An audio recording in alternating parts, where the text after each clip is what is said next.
Hey everybody, welcome back to the Big Tire Garage. Now today's video is going to be a little bit different. You can see the bay behind me, completely empty, no vehicle in here. And that is because today's video is all about rebuilding an engine. We're gonna go step by step through the process of tearing apart a 5.3 liter LS truck engine. And we're gonna prep it and rebuild it for a project that's literally sitting right over there, and then we'll hear it fire up at the end. It's gonna be kind of a budget build. That's why we're doing it here, and I'm not sending it to my machine shop. So I'll give you some tips and tricks on how to basically save a little bit of money, some parts that you can buy that are definitely worth the investment as well. But as always, here inside the Big Tire Garage, before we start any job, it's time for a cup of Gearhead coffee.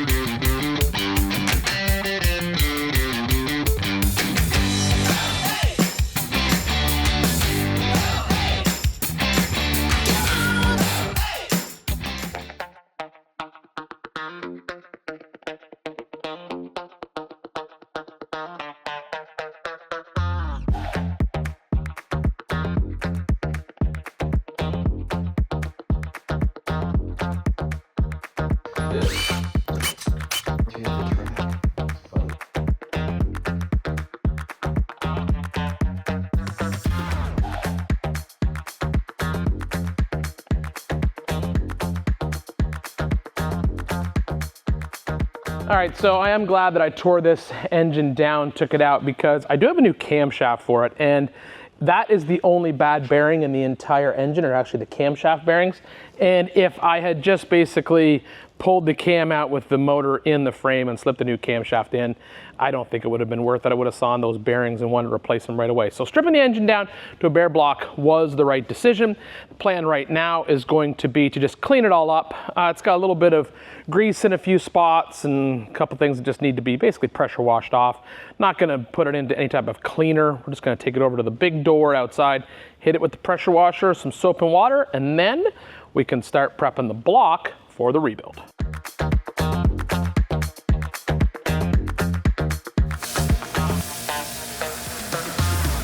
What I'm basically using here is a foam cannon that I got for cleaning cars. I'm just using some mild detergent and the pressure washer.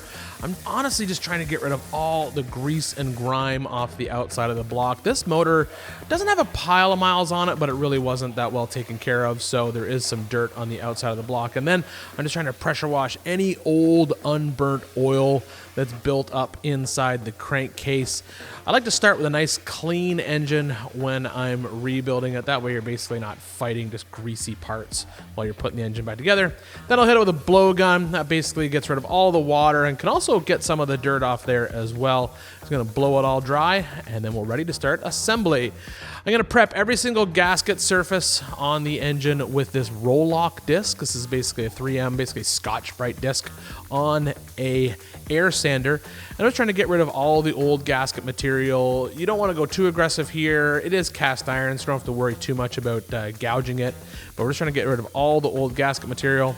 Then we'll spray each cylinder with a little bit of WD-40, and then we can start honing the cylinder. Now, this is just a super cheap part store hone.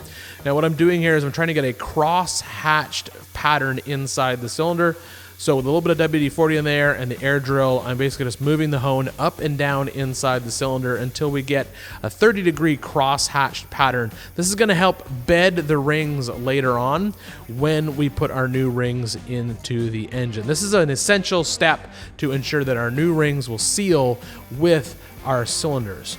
This is the cheapest way to prep an engine. You could send this engine out, have it bored and honed at a machine shop, but you can do this hone yourself in the shop. It's super easy. This is a tip that I picked up from my engine builder. He likes to basically just go over the mating surface for the cylinder head on the LS block with a piece of 220 grit sandpaper wrapped around a 2x4. It acts as a de facto straight edge. You're certainly not going to condition the block in any way, but it does ensure that all of the gasket material has been removed, and it will give you a nice semi-flat surface to put the new cylinder head gaskets on. And we'll clean up the cylinders, and you can now see that cross-hatched pattern that I was talking about. This is what you're looking for, basically little sanding scratches in each cylinder. Now we're ready to start prepping some parts for reassembly. First thing I'm going to do is deal with the pistons. Now I could have gotten new pistons and swapped them over onto these connecting rods, but if you're working on a budget, there's nothing wrong with just performing what's called a re-ring rebuild. That means that we're going to replace all the piston rings on each of the pistons. You can see there's a little bit of wear on the edge of the pistons, but as long as there's no major scoring or grooves in the wall of the cylinders, there's no reason to replace them. And really, unless you plan to bore the engine over, there's nothing wrong with reusing these pistons. You do want to clean them up though. You want them to look like this when it's all said and done, nice and shiny and in really good shape. The process to do this is pretty simple. I'm going to hit it with a wire wheel on a grinder, get rid of all that carbon and old oil buildup, take it over the parts washer, give it a good scrubbing. I like to use one of the old rings. I basically break it in half, use it as a scraper inside all the ring grooves, get rid of all the unburnt oil and carbon inside there. One last scrub, basically blow it all off. Then it's time to load it up with the rings. Now the rings for this engine I got from Summit Racing. It's a complete re-ring kit, comes with all the gaskets and the piston rings. When you open the box, they're going to be labeled. You can see here there's a bottom groove over here, and then this box has top groove and second groove. Don't mix those up, that's important.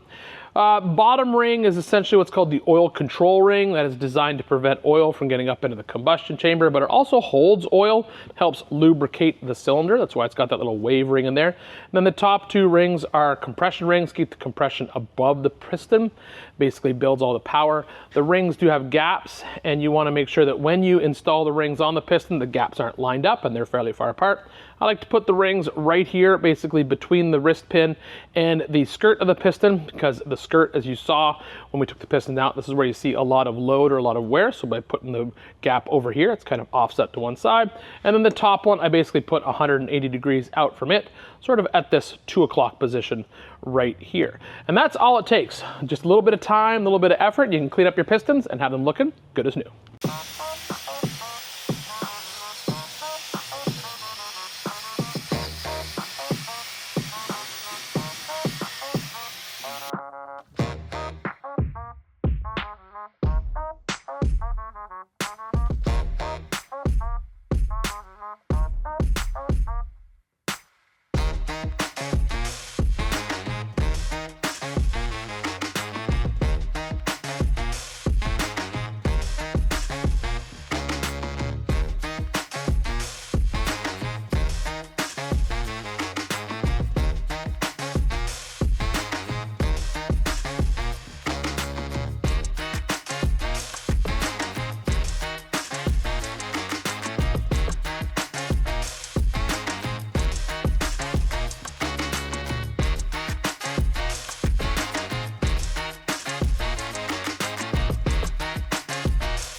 Next step in block prep is going to be replacing the cam bearings. I showed you that these cam bearings were essentially just completely wiped out. As a matter of fact, one was seized, I think, onto the camshaft. It just basically came out of the block when I took the camshaft out.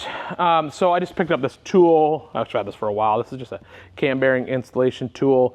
They're actually pretty simple to use. You can get one. I'll put a link to this one in the description below. I got some brand new cam bearings for the LS. The only thing you have to watch out for is when you're installing the cam bearing, it's gonna have these little lube holes inside of it. You gotta make sure the lube hole lines up with the oil gallery that is machined into the block. You can see on the back side here, I've already got this rearmost bearing installed, and I have lined up that hole with that oil gallery in the block. And once I get these done, we can actually start assembling on the block. Now, if you don't want to install cam bearings, you could just take your block down to a local machine shop and have them do it.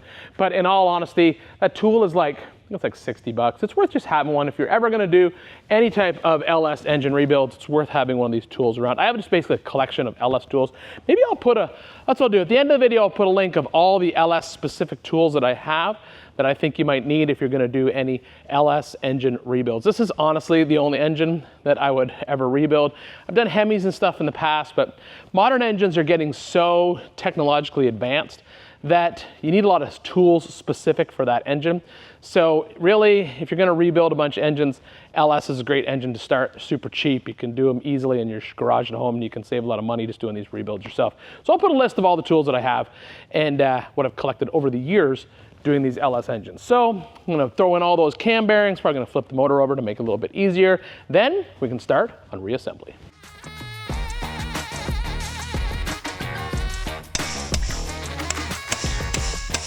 Cam bearings are location specific. The box will actually tell you where they go. You essentially have a 1 and 5 cam bearing and then a 2, 3, and 4 cam bearing. They're different sizes. So just make sure that you're installing the cam bearing in the right location in the block.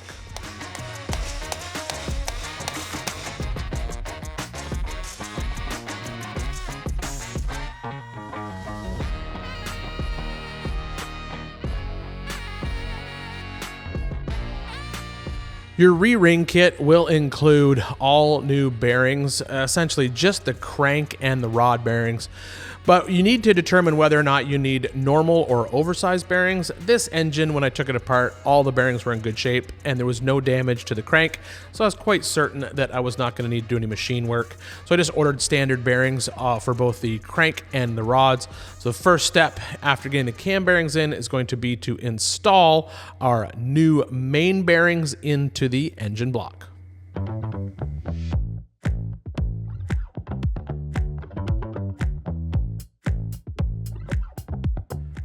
I use a good heavyweight oil on all of these bearings when I'm installing them, and then once the caps are back on, we can torque the caps into place. There's a sequence for torquing these down. You actually torque the inner ones first, and then you have to do what's called seating the thrust bearings. So you're essentially moving the crank back and forth just by hitting the crank block of wood, seat that thrust bearing. Then you can finish out the torque sequence for the main bearings, and your crankshaft is installed. Your re-ring kit will come with new rod bearings as well as main bearings. These bearings are actually in pretty good shape, but might as well just replace them while we have them out.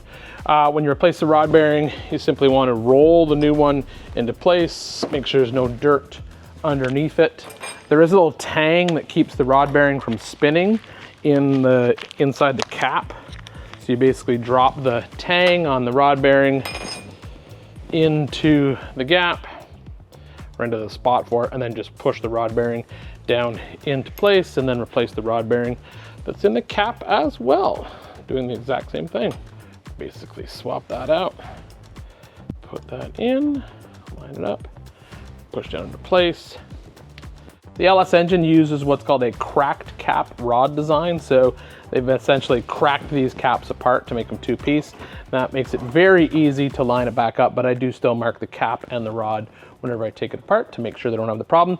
Now lube these bearings, lube the piston, and we can install it.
Now lube up the bearings, lube up the piston skirt, a little bit of oil into the cylinder.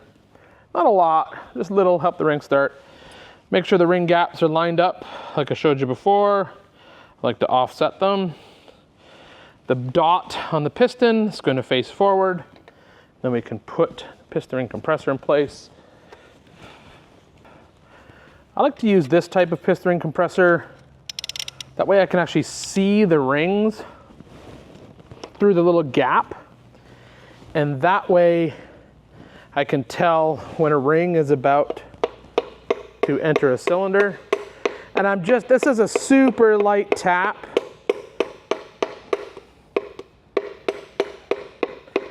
If I feel any resistance, I stop right away.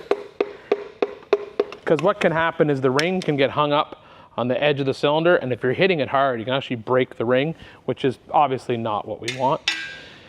So now, come on the other side of the engine, guide this rod onto the crank, making sure that it's not going to hit the crank and mark it.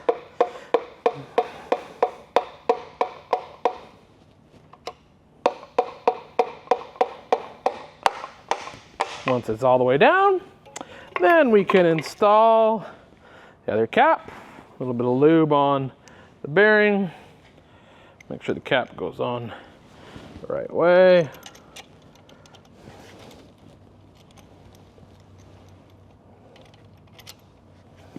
There we go. Tighten it down, bring it tight. These are a torque and then a rotate. So it's 15 pounds to start, and then 60 degrees, 15,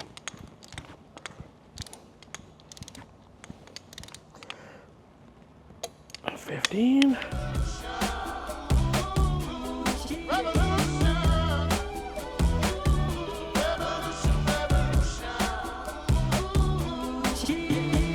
I say this quite often about the LS series engine, and that is one of the best things about it is just the aftermarket support. This is literally a camshaft specifically designed with a valve grind for a 5.3 liter with twin turbos, which is what this engine is going to get.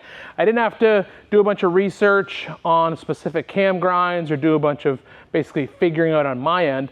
Did a quick little search on turbo camshafts and I was able to sort them down to this bad boy right here. This is the Texas Speed Turbo 2 3B. So what I'll do is I'll keep this cam card for my tuner, and that will help him basically tune the engine when we get it all in together and running. But it's so nice just to be able to honestly just say, yeah, it's a 5.3 truck motor with twin turbos, and this is, I want a camshaft for it, and boom, camshaft. It's that simple. That's the nice thing about the 5.3 or the LS in general. So once I slip that in, get the timing chain back on, we will at that point have created essentially what is often referred to as a short block, and we'll talk about that when we get there.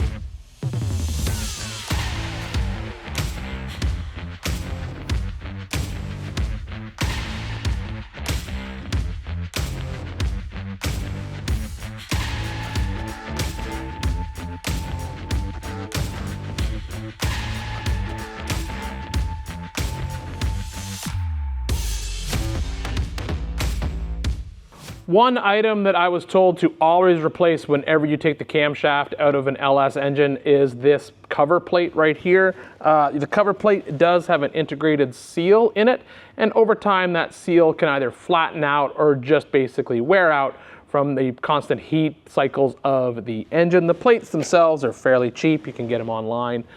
This cam plate here is brand new, and when you do order one, it will come in as what's called the updated style. Now, the updated style means that the actual heads of the bolts are countersunk. Now, this was an update to make way for the variable valve timing engines because apparently the heads of the bolts caused some issues with the cam gear. So if you do order one and it's going to come with these bolts, don't be freaked out. The bolts are different.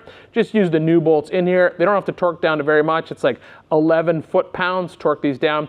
Once this is installed, then we can reinstall the cam gear and the timing chain, and we'll be lining up the dot on the crank gear to the dot on the cam gear, basically dot to dot right here, and that is what sets our initial valve timing.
When you get this front cover on, I did install a new seal here, came with my gasket kit. You can see that there's a little bit of movement on this cover, just a little bit of movement around the bolt holes. Now you can buy a special tool that basically slides over the crank snout, lines it all up, make sure that this seal is perfectly aligned with the crank. But I've had really good luck just installing the balancer at this moment in time. There's really no reason why it can't go on. We're not taking this cover off anymore. So I leave these bolts loose till I get the balancer on, and that'll basically center the cover on the seal, and then I'll go around, tighten up all these bolts.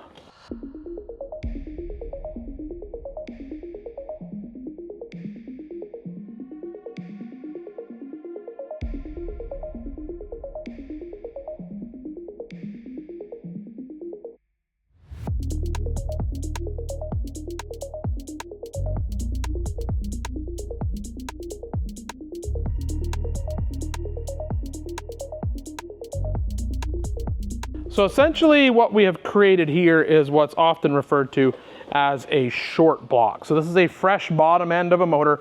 So we now have new rod bearings, new main bearings, all new rings on our piston, installed our new camshaft, and I didn't like the look of the lifters that came out of the motor, so I went ahead and installed 16 brand new lifters and new lifter retaining trays. Now this would be the point where we'd be dropping the cylinder heads back on, but we're not going to do that because on this particular engine, I'm changing the cylinder heads, and I'm changing the cylinder heads for a very specific reason, because I actually want to lower the compression ratio of this engine. And the reason I want to lower it is because of something called spark knock or detonation. The term pre-ignition or detonation or spark knock, it refers to something that can happen inside the cylinder of the engine during the compression stroke. So what can happen in an engine that we have forced induction or high compression when we add bad fuel or low octane fuel to it? As the piston travels up inside the cylinder, the friction from the piston as well as the heat in the cylinder from either the forced induction or even just the heat of the engine can actually cause low octane fuel to pre-ignite. Now that creates a small flame front that's basically expanding and being pushed to the top of the cylinder by the piston. At the same time, spark plug fires, that ignites the fuel that's in the cylinder, and then we have two opposing flame fronts traveling towards each other, and they basically collide inside the cylinder. That's what causes the spark knock or detonation. Now, although it is not a mechanical knocking sound, it can often sound either like lifter tick, you'll sometimes hear it like a inside an engine, or I've even heard it sound as low and bassy as a rod knock, like a pock, pock, pock, pock, pock. But it happens incredibly often in the engine when you hear it happen. Now, the way that we eliminate spark knock in high performance engines that either are high compression or forced induction is we just run better fuel. So we will run a higher octane fuel, and octane does not mean the fuel has more power.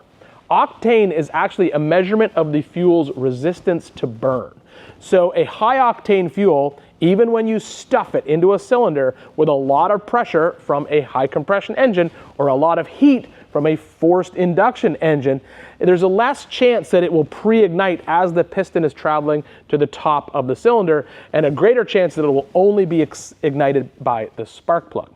Now, if you're chasing monster power, you will have a high compression and a forced induction engine, and you will run an incredibly high octane rated fuel, sometimes race fuel that has an octane rating well over 100. I am doing the opposite with this truck. I am lowering the compression ratio. From the factory, the 5.3 has a 9.5 to 1. By swapping out to these Summit Racing heads with a 64cc combustion chamber, I'm actually bringing this engine down to right around a 9.1 to 1.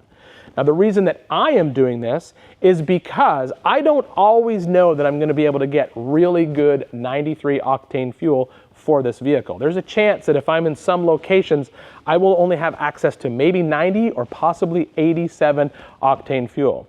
So by lowering that compression ratio, even though I'm adding pressure and heat from the twin turbos and the forced induction being pushed into the cylinder, there's less chance that I'm going to have detonation because my compression ratio is kind of offset the heat and pressure from the forced induction. It's kind of like a belts and suspenders kind of thing. It's just like an extra way to sort of like make sure the engine stays safe, even though we throw a little bit of boost at it. I'm not chasing monster numbers with this engine.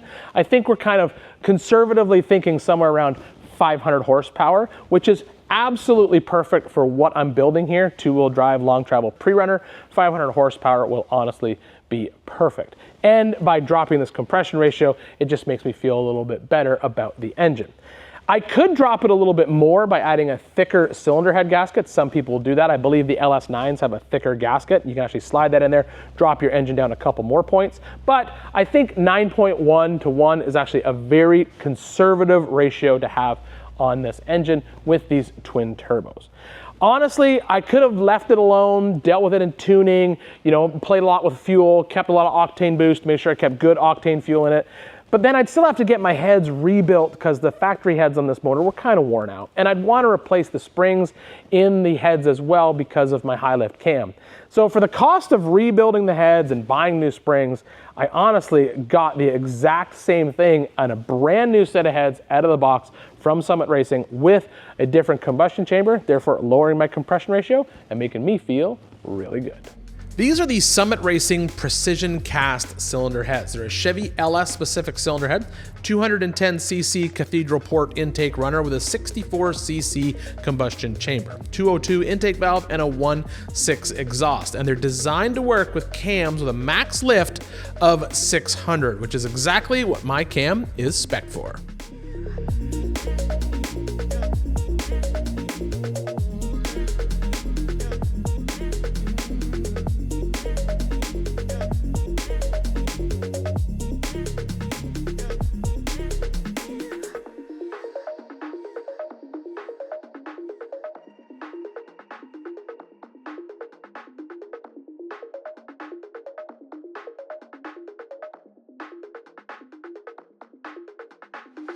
One thing you do need to pay attention to on the LS engine, and that is that the head bolts are a one-time use, also known as a torque to yield fastener. So every time you take the heads off, you have to replace the head bolts. Or you can get a set of aftermarket head bolts or head studs in this case.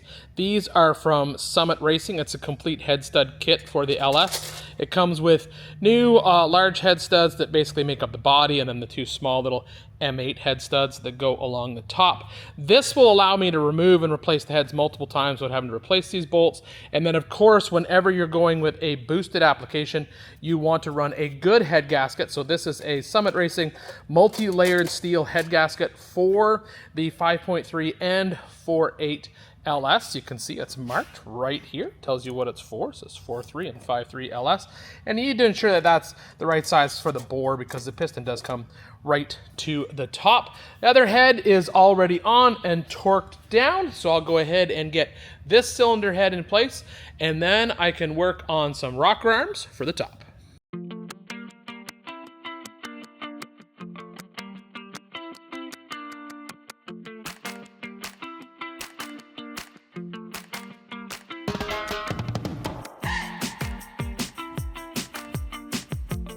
I am swapping out the rocker arms in this motor for a set of these Summit Racing roller rockers. Now these are an upgrade from the factory rockers because they have a roller tip. There is a common issue with the factory rockers in the LS, and you can get like a trunnion upgrade where you put a new bearing into the rocker. I'll show you what that looks like when you do it.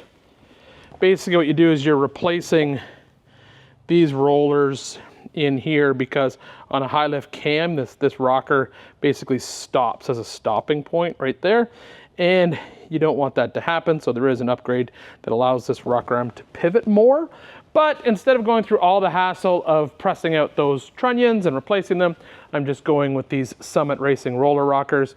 They have no stops built into them. You can see the rocker can run through its entire cycle. It comes with everything you need except for the bolts. You reuse the factory bolts, put these little pedestals on, these little ARP washers, and then we're basically just going to bolt them down. Just basically replace the factory rockers. It's just going to give me one more thing. I don't know if I needed to do the trunnion upgrade with my particular camshaft, but these rockers from Summit Racing, they're a good deal, and I've already gone this far, so why stop now? So new rocker arms going into the motor.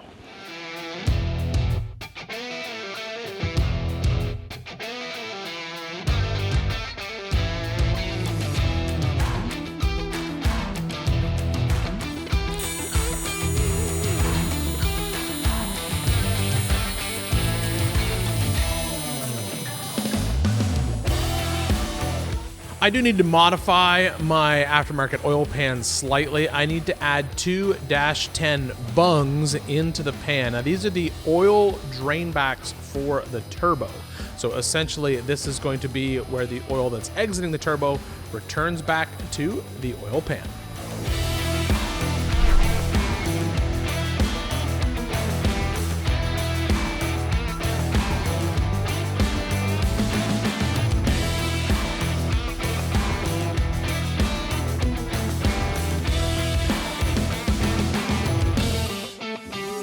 I swapped over to this Summit Racing low profile oil pan, mainly because the truck pans, they just hang down so low. And this truck now has so much suspension travel. I was worried about how far it did hang down. So it's just gonna give me a little bit more ground clearance. I did have to add a couple of turbo drain bungs to either side of the pan because this is a twin turbo motor, as I said before. And now this motor is pretty much ready to go back in. I am going to tape off some of the ports, give it a quick coat of paint just because I think it'll look better if it's all blacked out, and then it can go back into the chassis.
Whenever you're dealing with a highly modified engine like this twin turbo LS, even though the base block is still just a 5.3, by adding twin turbos, you really want to add some type of aftermarket ECU to control it.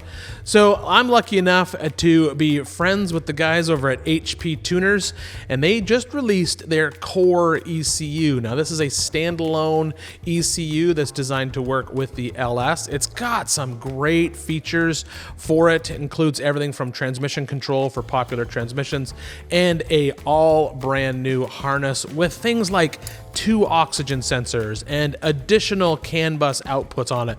They just really spent a lot of time figuring this thing out. So it's great to have them stop by the shop, help me get this thing all wired up and figured out so we can fire it for the very first time and we can hear this low buck 5.3 rebuild kick off and run.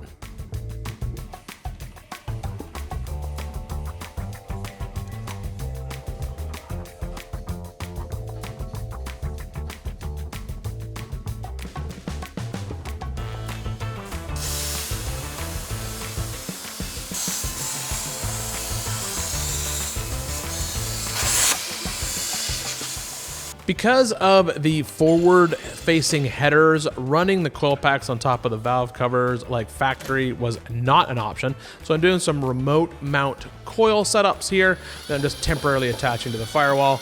Then the HP Tuner guys can load in a base calibration and we'll fire this engine up.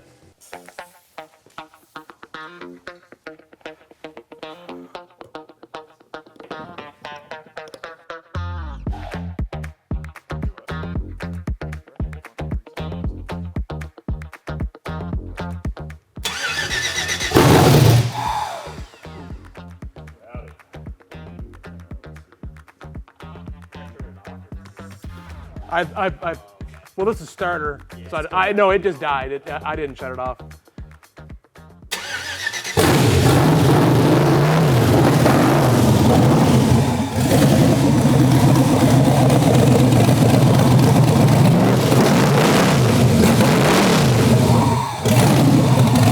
I recovered pretty good though.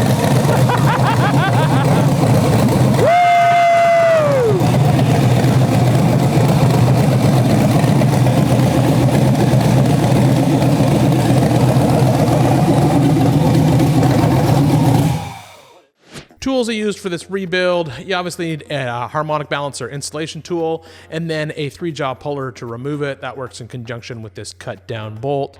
Cylinder hone, this is just to get that crosshatch pattern inside the cylinders. I like this style of piston ring compressor. It comes with a bunch of different sizes.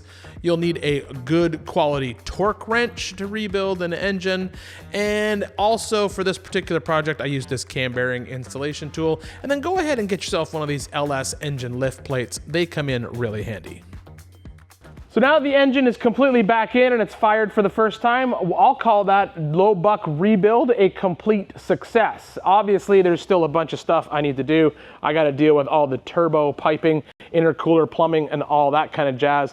But in order to do that, I have to get the sheet metal figured out on the front of this truck because I can't just expect that the factory hood, fenders, and grill shell are actually going to fit because of all the wheel travel I have up front. I know I'm going to be carving up the hood quite a bit. I'll probably do a video about that, basically planning out that, building turbo pipes, blow off valves, wastegates, all that kind of stuff as well as we move along with this C10 pre-runner. Remember, if you want to see this project, you can watch it on my TV show Build for Off-Road on Discovery Plus and on Max. And thanks again for hanging out inside the Big Tire Garage.